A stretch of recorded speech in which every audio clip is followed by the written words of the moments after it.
Inulan ng reaksyon at komento mula sa mga netizen ang naging revelasyon ni Eat Bulaga, host Atasha Muhlach, na noong nag-aaral pa lang siya, 100 lang daw ang baon niya. Bagay na ikinagulat ng co-hosts at Perify.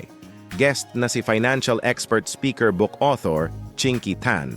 Inusisa kasi ni Vic Soto si Atasha kung magkano ang baon nito noong nag-aaral pa lamang. Nagulat si Chinky nang sabihin ni Atasha ang halaga. Segunda pa ni Chinky, baka naman dolyar o $100. Pero si ni Atasha, pesos lang daw talaga. Pinagmulan naman ito ng diskusyunan sa mga netizen. Pinuri nila ang mag-asawang Aga Muhlach at Charlene Gonzalez dahil naging maganda raw ang pagpapalaki nila sa mga anak na sina Atasha at Andres. Nakakatawa ang iba na nagko-compare. Ang point nila dito ay yung 100 lang ang baon nila eh.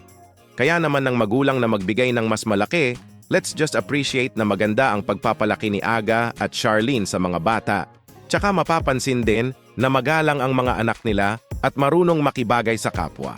Maganda pagpapalaki sa kanila ng mga magulang nila si Aga Muhlach and Charlene.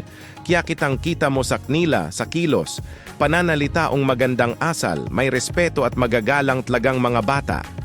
They are already mature at a young age, well-raised children. Wow, malaki na yan. Ako nga 20 lang. Matatanda ang sinabi rin ni Atasha na recent na lang siya natutong gumamit ng social media.